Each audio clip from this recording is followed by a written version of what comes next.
Hey, Daily Dosers, Chris here. Thanks for doing this 40 days of freedom with us, this journey that we've been following the life of Jesus through the Gospel of Luke all the way up to Easter. And now we're in that Easter week, people. And I love the way Luke writes his story. He's going to break it down day to day. What was Jesus doing each day this last week before he took the cross?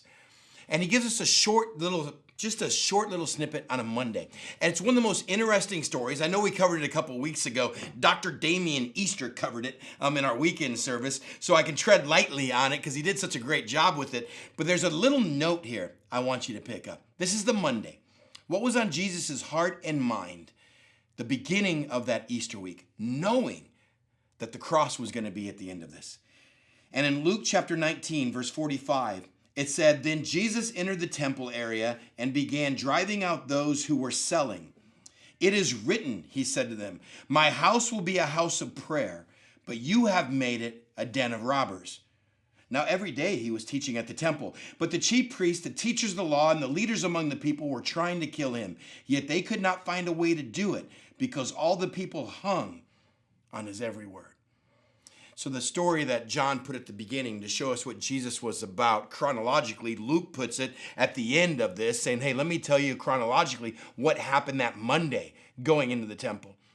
It's as if Jesus said, the first thing on my mind this Easter week is let's get the church right. Let's start with the church. It didn't say he went to the worst sinners. It didn't say he went to the red light area of Jerusalem. It doesn't say he went to the worst of people. He went to the temple. And that's where he started flipping over the things that didn't fit. And he quotes scripture, where the scripture says this temple is supposed to be a place of prayer for all nations, for all people. Church should be the one place where every walk of life, where every belief, where every philosophy, where every lifestyle can walk in and go, man, I'm loved.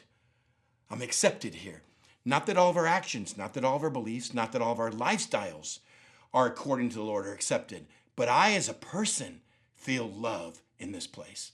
And he goes, look, when people are coming to the temple and they're being ripped off, literally, figuratively, they're being cheated. He goes, but when people walk in and they don't get that, this is supposed to be a place for all people, that's when things in the church have to be flipped upside down. Now, here's what's interesting. Luke leaves that as a Monday. Mark in his gospel tells the story of what happened on the way to the temple.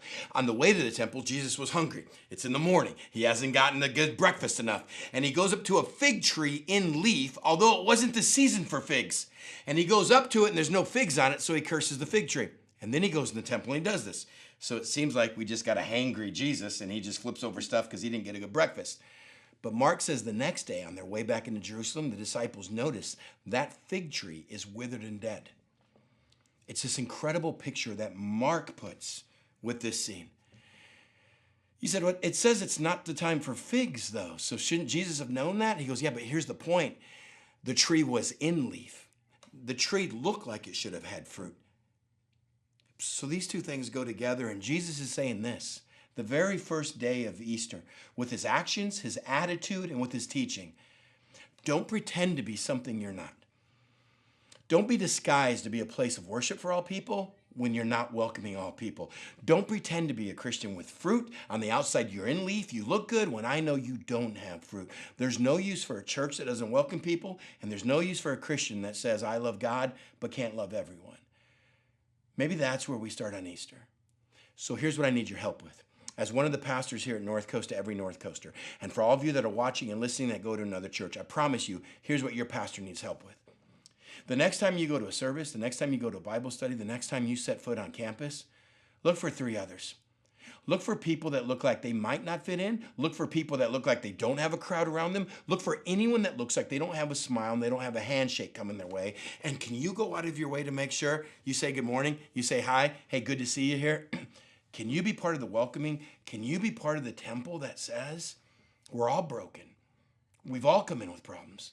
That's the beauty of this word. None of us have it together. We all need to come back to a walk with God. So I don't care what your bent is. I don't care what your nature is. I don't care where your path has taken you. I know where mine took me, and I know I needed the grace of Jesus. And I'm going to welcome you. I'm not going to be a Christian that pretends like I'm loving without loving someone that might not fit in. That's where Jesus started on Easter. That's where we need your help to start this Easter as well.